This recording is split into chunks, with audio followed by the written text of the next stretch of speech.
I have experienced the Great East Earthquake when I was a principal at an elementary school in Saitama. Since then, I have been working with the Medical Network Support Center, doing many activities together.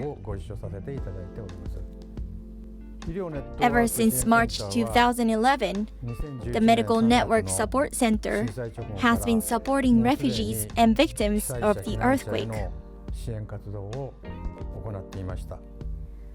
After 2016, the support center made a booklet called 防災はみんなの思いやりから meaning disaster prevention starts with compassion, handed out to schools in the metropolitan areas and kept supporting refugees and victims psychologically.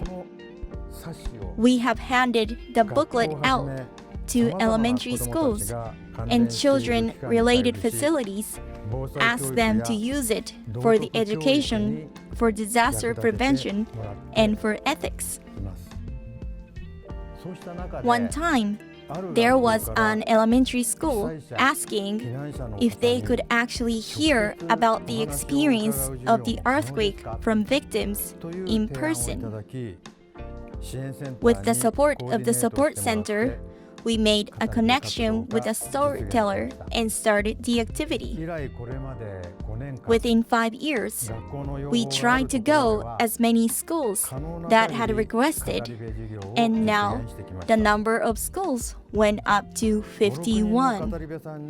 How we did the activity was 5 to 6 storytellers telling their experiences in group discussion format. A storyteller sat with a small group of students and shared their experiences in a very close distance. There were times that parents joined this discussion too. We had corresponded each school's request as much as possible. The eyes of the children in every school were very serious. The experience told by the storytellers had surely moved children's heart.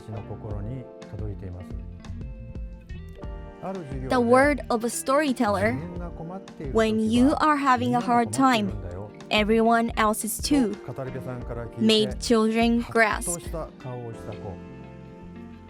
There was another word from a storyteller.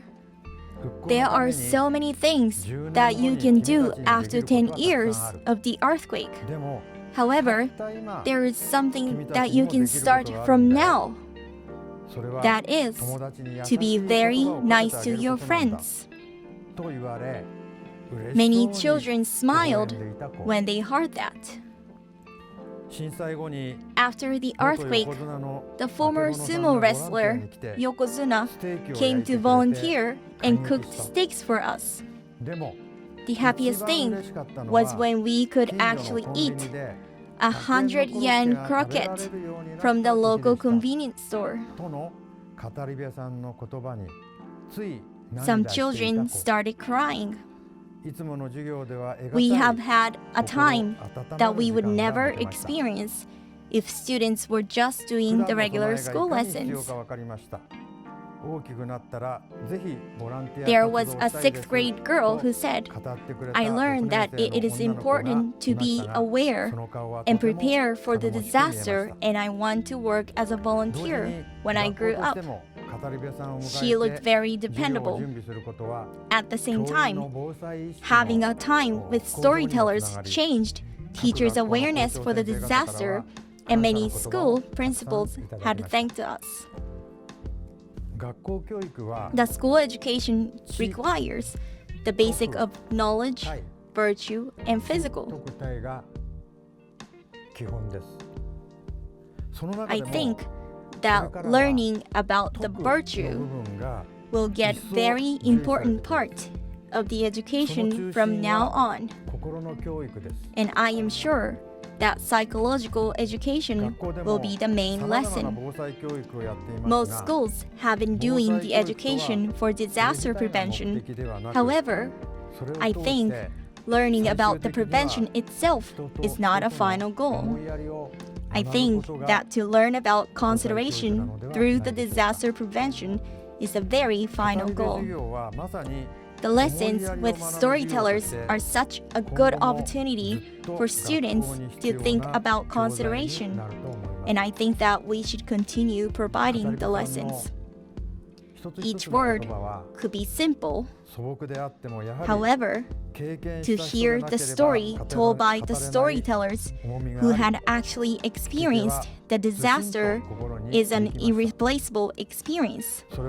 And the listeners, including students, teachers, and parents, were all moved.